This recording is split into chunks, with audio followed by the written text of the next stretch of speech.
Prece inicial. Agradecemos a Deus e ao nosso Mestre Jesus pela oportunidade.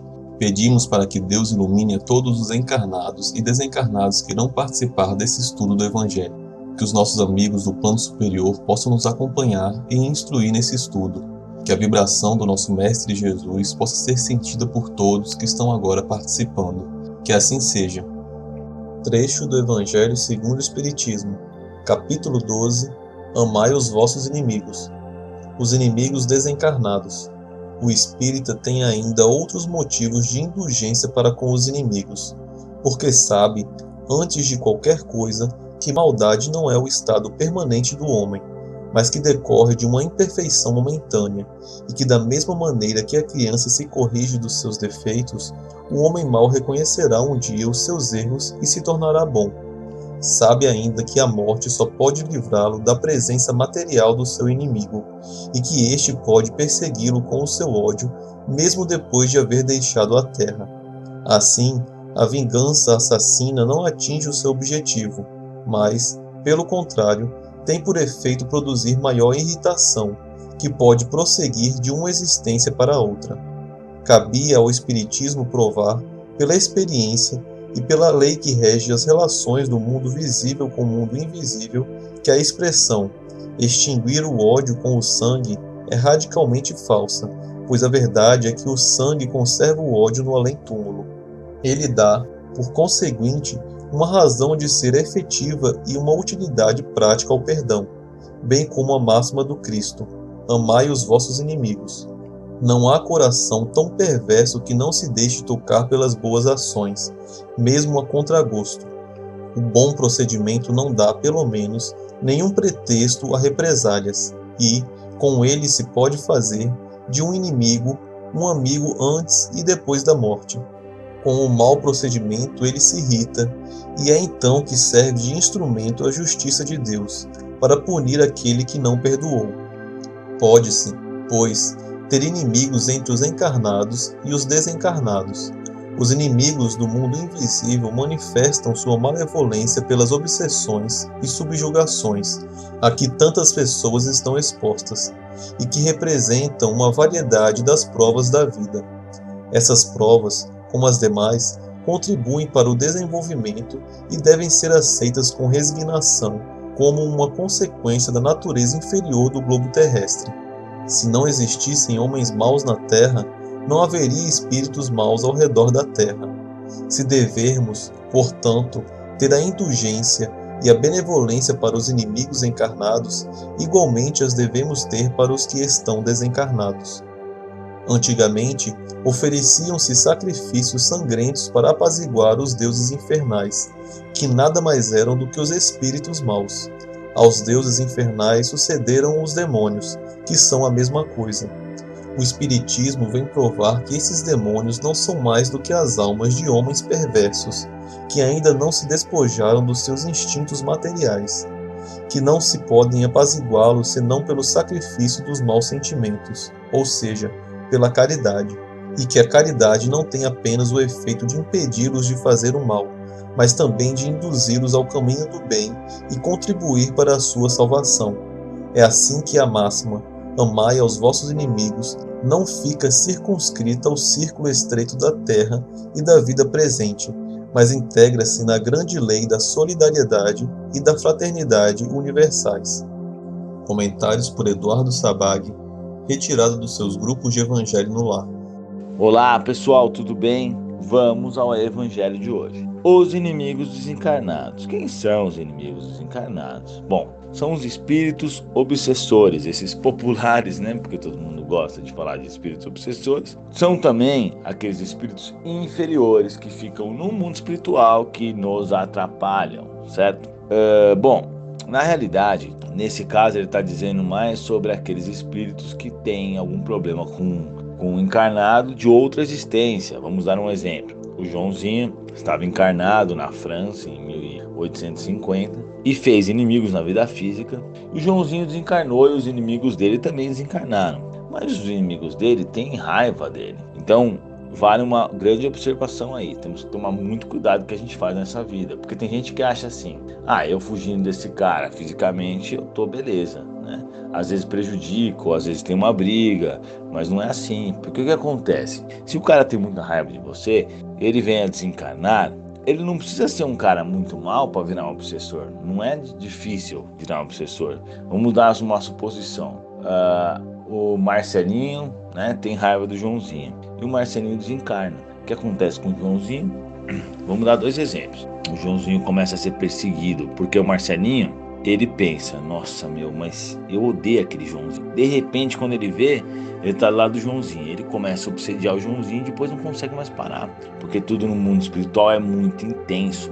Então vamos dizer que ele faz uma conexão, né, ruim, claro, com o nosso amigo Joãozinho. E aí ele fica lá atazanando o Joãozinho. Outra opção, e que é muito comum também acontecer, vamos dizer que o Joãozinho matou o Marcelinho ou fez algo ruim pra ele, que deixou ele com raiva, acabou com os planos dele, tudo. Mas eles não se encontram, vamos dizer assim. Mas depois de um período, o Marcelinho acaba conseguindo encontrar o Joãozinho, encarnado em outro corpo, certo? E é muito comum isso também. Então ele começa a obsediar o Joãozinho, né? Que já não é mais Joãozinho, que já é outro corpo físico, que é outra pessoa, mas o mesmo espírito. Então, assim, esses seriam os inimigos desencarnados. Nós sabemos que podemos classificar bem de modo geral, assim, 2 tipos de obsessores, né? O obsessor número 1, que seria o que vem a nós por conta dos nossos vícios, por conta dos nossos maus hábitos, né? Maus pensamentos, por conta de raiva, de tristeza, de depressão, principalmente, por exemplo, falar mal dos outros, todas essas coisas, mentira, fofoca. Não vou nem falar de cigarro, nem de bebida, nem de droga, porque isso daí são óbvios. Nem de abuso do sexo, filme pornô, todas essas coisas elas vão atrair realmente obsessores, né? Pensamentos ruins. Então esses obsessores são os que nós atraímos no dia a dia. E temos também esses obsessores que eu citei, que são, vamos dizer, inimigos do passado, né? É claro que isso pode meio do que se misturar. Então é muito comum, por exemplo, um inimigo do passado querer fazer com que aquele encarnado vire realmente um alcoólatra. Então, na verdade, às vezes o objetivo dele não é beber. O objetivo dele é acabar com aquela pessoa. Aí a gente se pergunta, por que Deus permite que um obsessor atrapalhe, vamos dizer? Por que Deus permite que o Marcelinho atrapalhe o Joãozinho? Por quê? Aquele obsessor, vamos dizer assim, que está atrapalhando, ele vai atrapalhar até certo ponto, porque ele está pagando o débito dele, né? Não sei se eu fui claro, mas vamos dar um outro exemplo com outros nomes, para não confundir, né? Vamos falar sobre o Marquinhos, né? E o Paulinho. Então vamos dizer que o Marquinhos matou o Paulinho, ou então não precisa ter matado, roubou ele, deixou ele na fossa, né? E aí o Paulinho ficou muito triste e desencarnou assim. Passado 100 anos, 200 anos, às vezes pode passar isso mesmo. O Marquinhos estava encarnado, mas o Paulinho acabou encontrando ele. E a hora que o Paulinho descobriu que aquele espírito que hoje está encarnado com outra pessoa, mas a gente vai chamar de Paulinho de novo, para não fazer confusão, mas ele já é um outro corpo, né?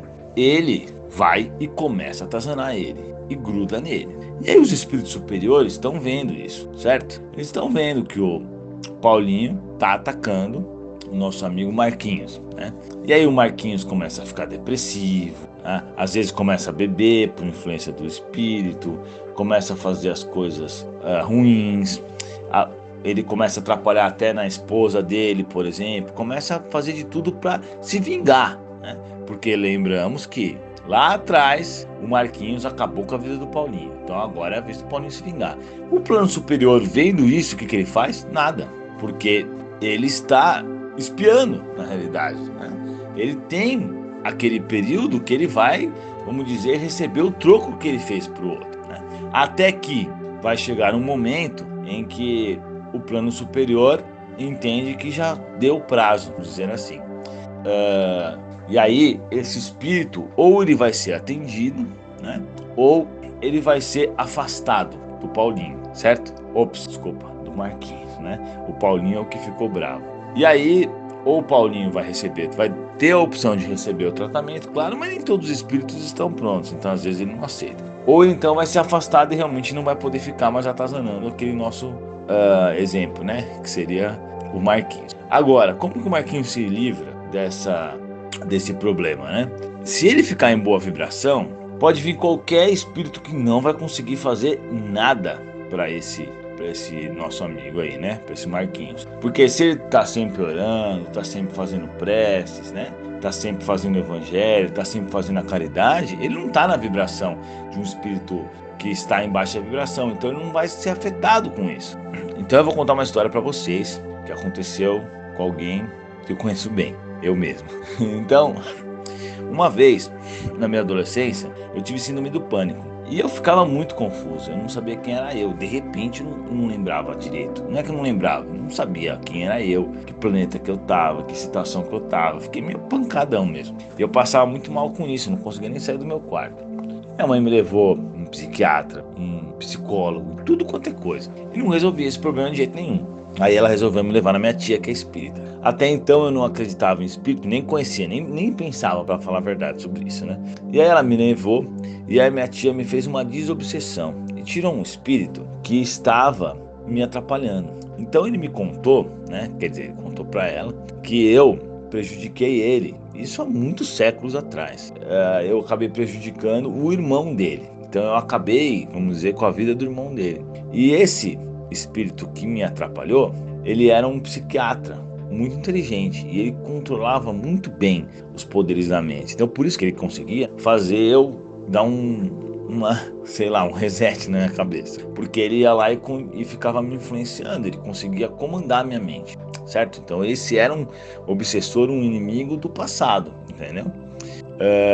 E aí ele foi atendido, obviamente, e depois que ele foi atendido, eu não precisei mais ir médico nenhum, porque eu fiquei bom, porque o problema realmente era ele, né? Ele que estava me atazanando, né? Me atrapalhando. Então, eu acabei aprendendo na prática a influência. Hoje, com o espiritismo, eu posso entender de forma muito mais fácil se tem espíritos querendo me atrapalhar, e é muito mais fácil você se controlar e sair dessa vibração do que antes, que eu nem acreditava em espíritos, na verdade, que eu nem tinha pensado se existia espíritos, né? Mas aí o que aconteceu? Esse espírito que me atazanou, né, que ficou me seguindo, ele ficou por séculos aí, vamos dizer assim, no mal, entre aspas, né? Mas aí depois que minha tia atendeu ele foi para uma colônia, né? Na verdade para um hospital, depois uma colônia, tudo. E hoje ele é meu amigo espiritual também.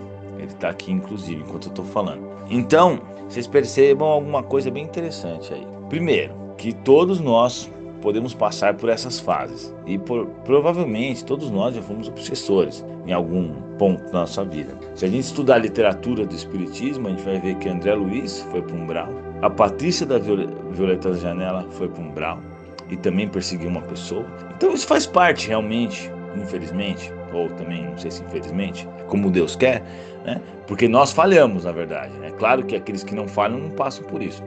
Faz parte da pessoa passar por esses estágios até evoluir, né? Então, o interessante é isso, é que, ao contrário do que pregam algumas religiões, não existe espírito demônio, não existe espírito que vai ficar no mal pro resto da vida. Isso não existe, mas cedo ou mais tarde ele vai ter que se ajustar, certo? Infelizmente, alguns espíritos obsessores que eu atendo me falam que eles ficam meio assim porque eles vão para lugares, eles aparecem, às vezes tem pessoas que veem eles e gritam que eles são demônios. Pensa só, um espírito que está confuso, que não sabe nem o que está acontecendo, que não é do bem, por isso não recebeu muito bom atendimento, mas também não é muito do mal. De repente alguém consegue ver ele, até que enfim aí o cara grita na cabeça dele, demônio, demônio. Então é uma situação complicada, né? Nós, pela codificação de Allan Kardec, pela mediunidade maravilhosa de Chico Xavier, podemos agora entender o que são esses espíritos que na realidade mais precisam de nossa ajuda do que qualquer outra coisa, né? Porque eles realmente precisam ser tratados, levados e tudo mais. Mas então, pessoal, não se assustem, tá? Porque não fiquem pensando, ai meu Deus, eu tenho um obsessor, ele vai me perseguir, ai meu Deus. Porque não é assim também a situação. Certo? Principalmente que se vocês estão fazendo evangelho, vocês estão, né? Porque nós estamos fazendo evangelho, vocês têm uma bela proteção. Mas mantenham-se sempre em boa vibração.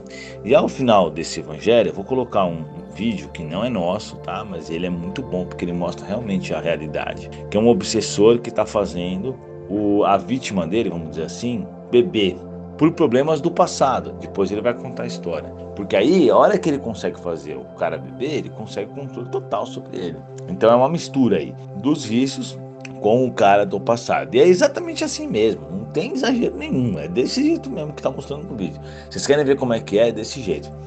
Agora, quem tiver com medo, não tenha medo, assista, porque a gente tem que ficar ciente da situação.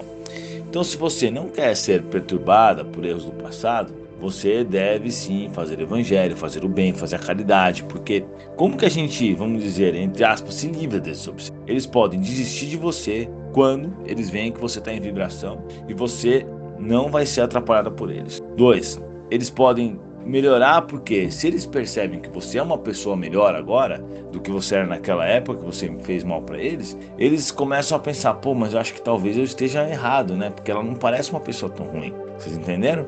E principalmente não tenham raiva desses espíritos, se você sabe que tem algum te atrapalhando, etc. Porque eles estão aí exatamente porque você fez mal para eles, né? Então eu recomendo sempre que você ore para os obsessores, não fique pensando nisso, claro, que senão você atrai e tudo mais. Mas quando você for orar, ore por eles, peça perdão se você realmente sente que tem algo errado, né? Busque sempre um tratamento numa casa espírita kardecista. Pessoal, casa espírita kardecista, não outras religiões, nem outras denominações do espiritismo. O espiritismo só existe um e é o espiritismo kardecista, de Kardec. E vocês devem sempre ficar em boa vibração e fazer ao máximo, né, possível. E também vale lembrar uma coisa muito interessante. Vocês sempre estão, entre aspas, sendo vigiados por espíritos bons, ruins, médios. É claro que não quando você vai tomar banho, que essa é uma pergunta que as pessoas falam. Não quando você está, né, nos momentos íntimos, porque aí é outro caso, isso os espíritos não vão ficar te olhando. Mas quando você está na rua, por exemplo, quando você está conversando com as pessoas, quando você está trabalhando, vários espíritos estão vendo o que está acontecendo e estão ouvindo inclusive seu pensamento. Então quando você mente, quando você faz alguma coisa ruim, você pode achar que ninguém viu, mas os espíritos viram. Então os espíritos bons ficam tristes com isso, os espíritos ruins ficam felizes com isso. Vocês estão entendendo o que eu estou querendo dizer? Por que eu falo isso? Porque eu ouço os espíritos falando, eu ouço até o que os espíritos estão pensando, na verdade. Então, às vezes você vê uma situação ruim, você vê os espíritos ruins comemorando, né? Porque eles gostam disso, os espíritos ruins gostam de qualquer coisinha, qualquer mentirinha, qualquer coisa ruim eles acham super legal. Então a gente tem que se controlar, se fiscalizar para não cometer falhas, porque da mesma forma que esses que estão momentaneamente no mal não fazem coisas boas, quem está com a proposta de coisas boas não pode fazer coisa ruim, né? Muito obrigado, pessoal, que assim seja, e até o próximo Evangelho. Vibrações.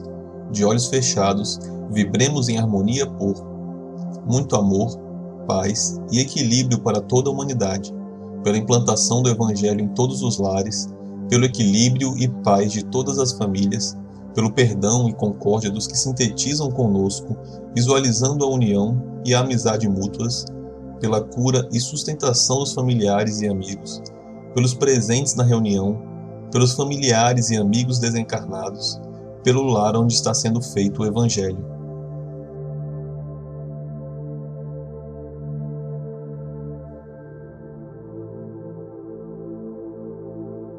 Prece final.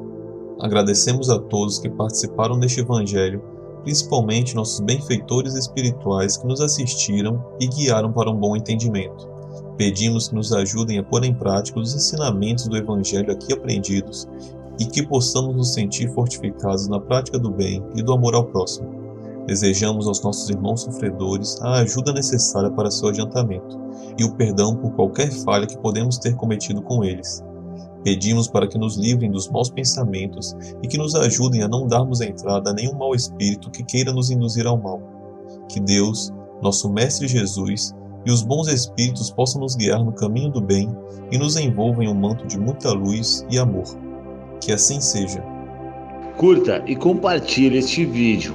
A maior caridade que podemos fazer pela doutrina espírita é a sua divulgação. Assim daremos a oportunidade para os outros conhecerem também o Espiritismo. Até a próxima, amigos.